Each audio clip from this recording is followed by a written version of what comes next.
Halo, Assalamualaikum warahmatullahi wabarakatuh. Kembali lagi bersama kami di kelompok 9. Pada hari ini, kami akan membahas mengenai skor dan nilai, norm reference, dan criterion reference. Untuk pembahasan materi, akan membahas mengenai pengertian skor dan nilai, perbedaan skor dan nilai, pembahasan skor dan nilai, pengolahan skor dan nilai, pengertian norm reference, contoh penilaian norm reference, pengertian criterion reference, dan contoh penilaian criterion. Untuk materi yang pertama yaitu pengertian skor dan nilai. Skor merupakan angka kuantitatif hasil tes yang dihitung dari jumlah jawaban benar. Sedangkan nilai adalah representasi kualitatif dari skor tersebut setelah diubah dengan acuan tertentu seperti standar patokan atau norma kelompok.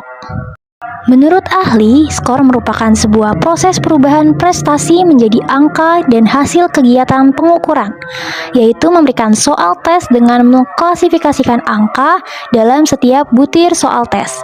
Dengan kata lain, hal itu merupakan tindakan kuantifikasi terhadap jawaban oleh tes untuk mengetahui hasil belajar. Pembahasan kedua yaitu perbedaan skor dan nilai. Skor merupakan hasil pekerjaan menyekor atau sama dengan memberikan angka yang diperoleh dengan jalan menjumlahkan angka bagi setiap butir item oleh tes yang telah dijawab dengan betul dengan memperhitungkan bobot jawaban betulnya. Sedangkan untuk nilai merupakan suatu angka, bisa juga huruf, yang merupakan hasil ubahan dari skor yang sudah dijadikan satu dengan skor lain, serta disesuaikan pengaturannya dengan standar tertentu. Itulah sebabnya mengapa nilai sering disebut skor standar ataupun standar skor. Kemudian pembahasan ketiga adalah skor dan juga nilai, yang dimana skor dapat dibagi menjadi dua jenis utama, yaitu skor mentah atau raw score dan jumlah jawaban benar ataupun poin yang diperoleh tanpa penyesuaian tambahan, dan skor terskala atau scale score, yaitu skor yang telah diubah ke dalam skala tertentu untuk mempermudah interpretasi seperti skala 0 sampai 100.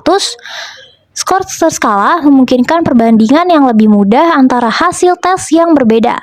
Adapun pemberian skor dapat dilakukan melalui metode skor objektif maupun subjektif. Pembahasan yang lain mengenai skor dan nilai harus mematuhi prinsip tersebut. Ada keobjektifan, reliabilitas, validitas, dan transparansi. Baik, di sini saya akan menjelaskan materi selanjutnya tentang pengolahan skor dan nilai. Adapun menurut Zainal Arifin tahun 2006, dalam pengolahan skor dan nilai terbagi menjadi 4 langkah pokok.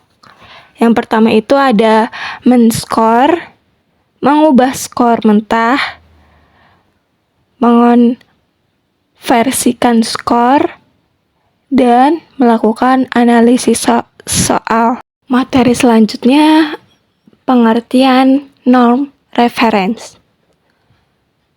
Jadi penilaian acuan normatif atau PAN biasa dikenal dengan istilah norm reference, yaitu tes yang dimana penilaiannya dilakukan dengan mengacu pada norma kelompok atau bagian kelompok.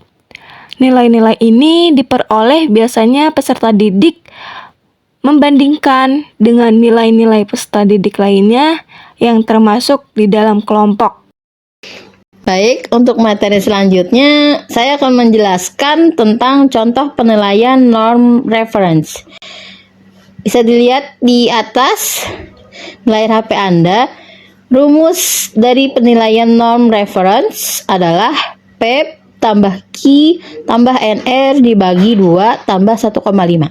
Keterangannya yang P sama dengan nilai raport, Q sama dengan nilai rata-rata, R sama dengan nilai murni, nilai UN murni, N sama dengan koefisien dari UN murni.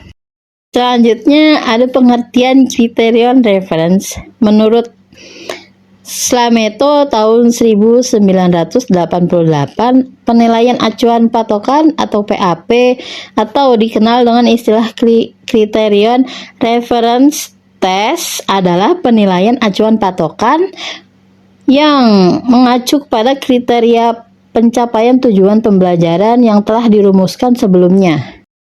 Contoh penilaian Criterion Reference. Lembaga pendidikan yang membuat kriteria atau patokan penilaian berdasarkan persentase dengan skala nilai 0 sampai 100, maka peserta didik yang memperoleh nilai atau skor 75 dipandang telah memiliki 75% kemampuan atau penguasaan pengetahuan dan keterampilan mengenai mata pelajaran yang bersangkutan. Oke teman-teman, itu tadi materi kami mengenai skor dan nilai, norm reference, dan criterion reference. Sampai berjumpa di lain hari, semoga ilmu kita bermanfaat untuk sekarang dan di masa depan. Assalamualaikum warahmatullahi wabarakatuh.